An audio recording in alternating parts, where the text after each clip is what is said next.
आज के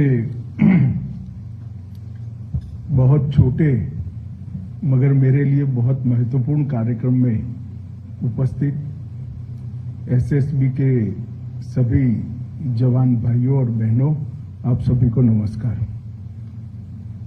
मैं इसलिए कह रहा हूं कि मेरे लिए बहुत महत्वपूर्ण कार्यक्रम है, क्योंकि जब दिल्ली में या देश के किसी भी कोने में निश्चिंत होकर हम देश की सीमाओं की सुरक्षा का विश्वास के साथ दम भरते हैं, वो इसलिए भरते हैं कि इतनी कठिन परिस्थितियों में आप लोग इस सीमाओं की सुरक्षा भी करते हैं और सजग प्रहरी के नाते यहां पर खड़े रहकर देश को सुरक्षित करते हैं। और मेरे लिए सच अर्थ में ये सौभाग्य का विषय है कि 0 पॉइंट पर आकर आज आपके लिए जो सुविधाएं नरेंद्र मोदी सरकार ने बनाई हैं, इसका लोकार्पण कर उसका निरीक्षण और आप लोगों के साथ मिलने का अवसर इस बीओपी फतेहपुर में मुझे मिल रहा है। ये मेरे लिए सौभाग्य की बात है मित्रों। साथ अर्थ में बहुत बहुत आनंद है। जहां तक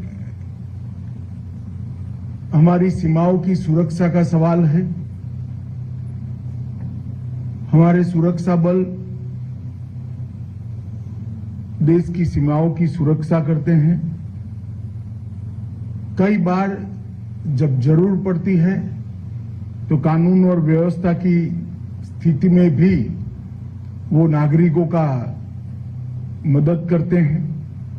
आपदा के समय राहत और बचाव के काम में भी बहुत महत्वपूर्ण योगदान देते हैं।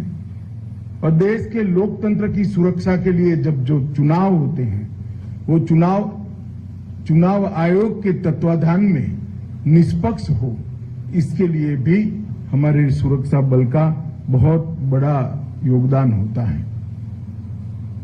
जब से भारतीय जनता पार्टी की केंद्र में सरकार बनी है, हमने सुरक्षा बलों के जवानों के सीमा पर और उनके निवास दोनों जगह, मतलब आपके और आपके परिवार के सुनिश्चितता के साथ निवास हो पाए, इसके लिए एक समयबद्ध चरणबद्ध कार्यक्रम बनाया है। आज का जो लगभग 25 करोड़ की लागत से जो 5 चौकियों का लोकार्पण हो रहा है, यहां पर फतेहपुर बीओपी पर, पेकटोला पर, बेरिया में, आमगाछी में और रानीगंज में, वो सभी ये पूरे राष्ट्रीय कार्यक्रम का हिस्सा है।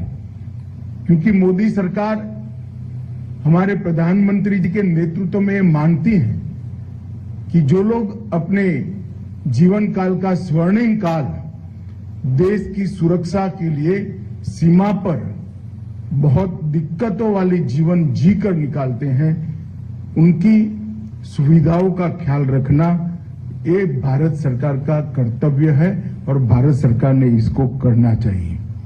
और आज उसी अनुसंधान में जवानों का आवास, एनसीओ बैरक, चौकी इंचार्ज आवास, जवान का मैस, शस्त्रागार, भंडार कक्ष और लगभग 10 किलोवाट पावर का सोलर प्लांट, ये सारी चीजों का आज यहां पर लोकार्पण हो रहा है। मुझे विश्वास है इससे यहां पर जो जवान ड्यूटी कर रहे हैं, उनकी सुविधाओं में निश्चित रूप से बढ़ोतरी होगी और उनका कष्ट कुछ मात्रा में तो कम हो पाएगा। इसके साथ साथ पेकटोला में 5 एकड़ भूमि पर लगभग 7.5 करोड़ से एक भवन बनाया गया है। बेरिया में 4.5 करोड़ के लागत से भवन बनाए हैं और अररिया के बतनाहा में लगभग 3.5 करोड़ की लागत से भवन बना है और राजनीगंज में भी 3.25 करोड़ लागत से ये भवन बना है। जहां तक एसएसबी का सवाल है, मित्रों, एसएसबी इसका एक इतिहास है। उसका अभी के स्वरूप का परिवर्तन जब देश में अटल जी की सरकार थी तब अस्तित्व में आया। पहले सीमाओं के लोगों के से संपर्क, गांवों के इतिहास और उनकी संस्कृति का डॉक्यूमेंटेशन और उनके साथ एकात्म भाव से काम करना ये ड्यूटी थी। मगर अब जब से एक देश एक सीमा का सुरक्षा बल, ये नीति को भारत सरकार ने अटल जी के समय में संभाला, तब भारत नेपाल और भारत भूटान जो मैत्रीपूर्ण देश है, खुली सीमा है, उसकी रक्षा की जिम्मेदारी एसएसबी को दी है। एक दृष्टि से दिल्ली में बैठकर सोचते हैं तो लगता है सभी सीमा सुरक्षा की जिम्मेदारी निभाने वाले सशस्त्र बलों में सबसे सरल ड्यूटी आपका है, क्योंकि दोनों देशों से हमारे मैत्रीपूर्ण संबंध है। मगर जब बॉर्डर पर 0.2 पर आकर देखते हैं या आपके डीजीपी साहब जब मिलने आते हैं तब मालूम पड़ता है कि सबसे कठिन ड्यूटी आपका है, क्योंकि यहाँ तार नहीं लगा है, यहाँ बाढ़ नहीं लगी है, ये खुली सीमा है। जब सीमा खुली होती है तब जिम्मेदारी अनेक गुना बढ़ जाती है। कितने भी मैत्रीपूर्ण संबंध हो, पड़ोस के देशों की सरकारों की कोई बद इरादा न होने के बावजूद यहां पर और वहां पर समाज में कुछ तत्व ऐसे होते हैं जो खुली सीमा का उपयोग अपने अनधिकृत कमाई के लिए करते हैं। चाहे स्मगलिंग हो, चाहे पशु तस्करी हो, चाहे घुसपैठ हो, बांग्लादेश से होकर, नेपाल से होकर यहां पर भी घुसपैठ होती है। ये सारी चीजें बहुत दिक्कत वाली होती है। जहां पर बाढ़ लग गई है वहां पर एक सरलता होती है कि बाढ़ कटी या नहीं कटी वो देखना और दूर से बाढ़ को देखते रहना। मगर जहां बाढ़ ही नहीं है वहां कितनी भी घस लगा दो, आपके जाने के बाद कोई आता है तो मैनेज करना बहुत दिक्कत होती है। उस वक्त हमारे गांव में रिश्ते, गांव में हमारी सूचनाओं की व्यवस्था, गांव के लोगों के साथ हमारी सेवा के माध्यम से संपर्क, यही सारी चीजें सीमाओं को सुरक्षित कर सकती है। इसलिए सेवा, सुरक्षा और बंधुत्व ये जो नारा है वो नारा सोच समझकर खुली सीमा वाला सुरक्षा बल मतलब एसएसबी को दिया गया है, जिससे आपको और ज्यादा सजग रहकर करना चाहता हूं। मैं जब आज बिहार में आया हूं तब बिहार और झारखंड, अब तो खैर वामपंथी उग्रवाद वहां समाप्ति के आरे पर है, मगर जब चरम सीमा पर था तब एसएसबी के जवानों ने वामपंथी उग्रवाद के खिलाफ लड़ने के लिए भी बहुत बड़ा योगदान दिया है। इसको देश कभी भूल नहीं पाएगा। एसएसबी के जवानों ने देश के पूर्वी क्षेत्र में जो नक्सलवाद फैला था उसके खिलाफ अनेक बलिदान देकर एक कठोर लड़ाई लड़ने का काम किया है और इसी का सुफल आज ये है कि आज बिहार और झारखंड के क्षेत्र में लगभग नक्सलवाद समाप्त होने के कगार पर आया है। कह भी सकते हैं कि समाप्त हो चुका है। पूरा पहाड़ हो, जंगल हो, दोनों जंगलों में आज हमारी सीआरपीएफ की एक प्रकार से वर्चस्व स्थापित होने का काम समाप्त कर दिया गया है और इसमें एसएसबी के योगदान को पूरा देश हमेशा ध्यान में रखेगा। मित्रों, जब खुली सीमा होती है, जहां तारबंदी नहीं होती है, वहां पर टेक्नोलॉजी का उपयोग बहुत महत्वपूर्ण हो जाता है। चाहे सीसीटीवी हो, चाहे ड्रोन हो, अनेक प्रकार की टेक्निक को अपनाकर सीमाओं की सुरक्षा को सुनिश्चित करना चाहिए। सुजोय लाल के नेतृत्व में जो अधिकारी हैं, वो सभी को मैं कहना चाहूंगा कि बीएसएफ और बाकी सशस्त्र बलों की गुड प्रैक्टिसेस का एक्सचेंज कर एसएसबी ने भी टेक्नोलॉजी को अपनाना चाहिए। जब सीमाएं खुली होती है तब टेक्नोलॉजी सीमा को सुरक्षित करने का एक बहुत बड़ा माध्यम बन सकती है। तो एसएसबी ने इस दिशा में आगे बढ़ना चाहिए।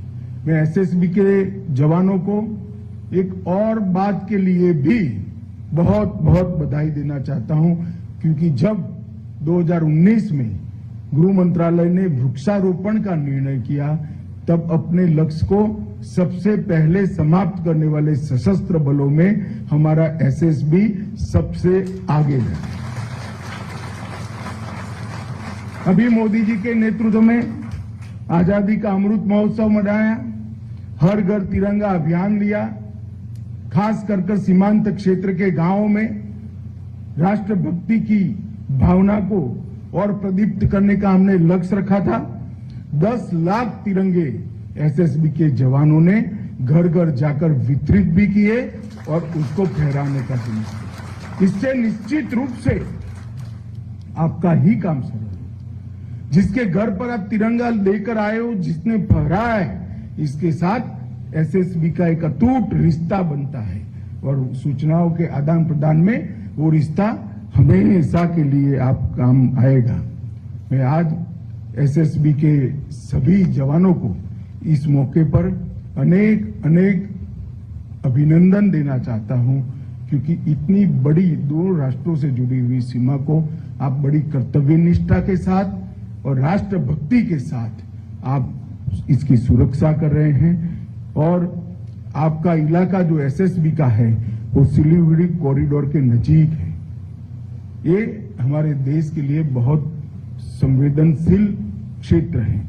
पश्चिम बंगाल, सिक्किम, आसाम, ईश्वर, नेपाल, भूटान और बांग्लादेश, ये पूरी सीमा बहुत संवेदनशील सीमा है, जहां सिलीगुड़ी जैसे संवेदनशील गलियारे के साथ ही आपका ड्यूटी लगा है, तो आपको ज्यादा सजग होकर काम करना पड़ेगा, जिसके लिए आप तैयार हो। मित्रों, मोदी जी की सरकार बनने के बाद सीमा के इंफ्रास्ट्रक्चर के बढ़ावे में हमने कोई कसर नहीं छोड़ी। 2008 से 14 के वर्ष में लगभग 23,700 करोड़ रुपया, प्रति वर्ष लगभग 4,000 करोड़ रुपया खर्च किए गए और नरेंद्र मोदी सरकार बनने के बाद 23,700 करोड़ से बढ़ाकर 44,600 करोड़ रुपया तक खर्च बढ़ा है। तो जो खर्च पहले 4,000 करोड़ होता था, वो अब 6,000 करोड़ होता है। लगभग 3.5 गुना बढ़ोतरी रोड की लेंथ में हमने इससे की है। तो ये बताता है कि सीमाओं की सुरक्षा के लिए भारत सरकार की प्रायोरिटी कितनी मजबूत है। मगर भारत सरकार सुविधा दे सकती है, वाइब्रेंट विलेज का कार्यक्रम लेकर आ सकती है, सीमांत क्षेत्र के विकास उत्सव के कार्यक्रम लेकर आ सकती है, मगर सभी चीजों के बावजूद भी सुरक्षा तो आपके अथक परिश्रम और बलिदान के अलावे सुनिश्चित नहीं है। मैं जब भी नेपाल और भूटान बॉर्डर की बात करता हूं, मैं हमेशा सुनिश्चित रहता हूं, क्योंकि मेरा एसएसबी का जवान, मेरे एसएसबी की जवान बहन जो मुस्तैदी के साथ इसकी सुरक्षा करते हैं, राष्ट्र को इस बॉर्डर से कभी खतरा हो ही नहीं सकता। इतनी निश्चिंतता के साथ मैं पूरे देश में जहां जाता हूं वहां बताता हूं। आज यहां 0 पॉइंट पर नेपाल बॉर्डर पर मैं पहली बार आया हूं। इसके बाद जनवरी के सप्ताह में मेरा यूपी में कार्यक्रम है, ये भी 0 पॉइंट पर है। आप सभी को मिलकर बहुत अच्छा लगा, आपकी कठिनाइयां देखकर और ये नए भवन देखकर। कठिनाइयां देखकर चिंता होती है और भवन देखकर आश्वस्ति होती है कि कम से कम कुछ तो राहत ये भवन बनने से आप लोगों को मिलेगा और आपकी कठिन ड्यूटी में थोड़े पल आराम के आप यहाँ निकाल पाओगे। आप सभी को अनेक अनेक शुभकामनाएं देकर मेरी बात समाप्त करता हूं। वंदे मातरम। भारत माता की जय।